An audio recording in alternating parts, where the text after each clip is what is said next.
Proverbe 3. Mon fils, n'oublie pas mes enseignements. Et que ton cœur garde mes préceptes. Car ils prolongeront les jours et les années de ta vie. Et ils augmenteront ta paix.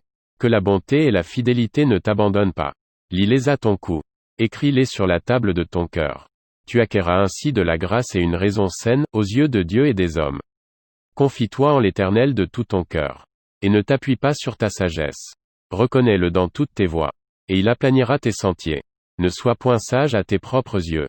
Crains l'Éternel, et détourne-toi du mal. Ce sera la santé pour tes muscles. Et un rafraîchissement pour tes os. Honore l'Éternel avec tes biens. Et avec les prémices de tout ton revenu. Alors tes greniers seront remplis d'abondance. Et tes cuves regorgeront de mou. Mon fils, ne méprise pas la correction de l'Éternel. Et ne t'effraie point de ses châtiments. Car l'Éternel châtie celui qu'il aime. Comme un père, l'enfant qu'il chérit. Heureux l'homme qui a trouvé la sagesse. Et l'homme qui possède l'intelligence. Car le gain qu'elle procure est préférable à celui de l'argent. Et le profit qu'on en tire vaut mieux que l'or. Elle est plus précieuse que les perles. Elle a plus de valeur que tous les objets de prix. Dans sa droite est une longue vie. Dans sa gauche, la richesse et la gloire.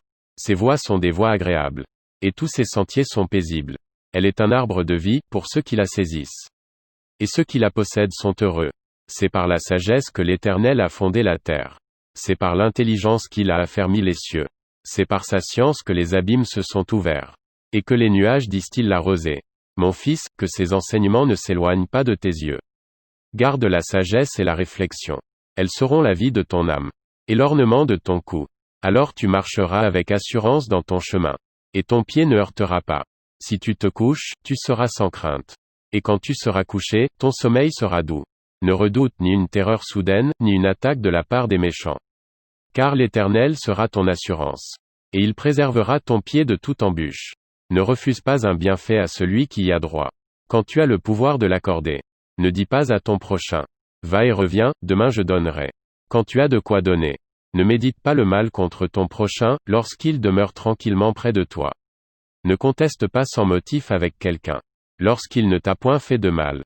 Ne porte pas envie à l'homme violent. Et ne choisis aucune de ses voies. Car l'Éternel a en horreur les hommes pervers.